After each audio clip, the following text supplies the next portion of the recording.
96లో నా పరిస్థితి, నా పెళ్ళప్పుడు ఒక సైకిల్ 2 పాల క్యాన్లు. ఇప్పుడు నా పరిస్థితి ఇండియాలో నేనే నంబర్ 1 ఎడ్యుకేషన్లో. మళ్ళీ నాకు ఇంగ్లీష్ రాదు పూర్తిగా, నాకు బీటెక్ ఫుల్ ఫామ్ తెలియదు. మరి ఎట్లా సాధించింది ఇదంతా?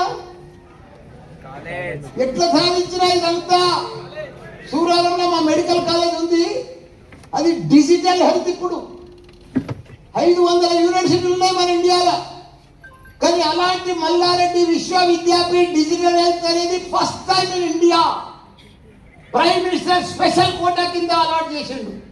దాని స్పెషాలిటీ ఏంటంటే MBBS with AI, dental with artificial intelligence, nursing, pharmacy, engineering with AI. ప్రతిది ఇప్పుడు ఈ బ్యాచ్ అంతా ఆ పిల్లలకు అప్పుడు ఏఐ తెలియదు. లాస్ట్ ఇయర్ అంతకుముందు 3rd ఇయర్ 4th ఇయర్ ఉన్న పిల్లలకి ఏఐ తెలియదు. ఇప్పుడు ఈ బ్యాచ్ అంతా ఏఐ సమానం. ఇప్పుడు వచ్చిన స్టూడెంట్స్ అంతా ఏఐ స్టూడెంట్సే.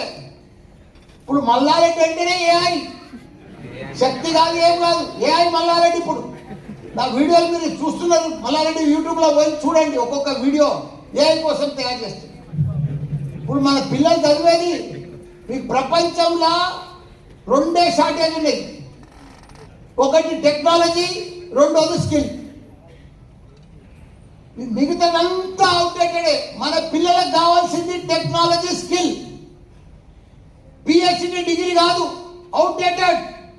ఎంఎస్సి కాదు, డిగ్రీ ఉంటే సరిపోతుంది. బీటెక్ ఒక గేట్ పాస్ మాదిరిగా డిగ్రీ అంటే, ఒక ఎంట్రీ కోసం ప్రపంచంలో ఎంట్రీ అది ఉంటే చాలు.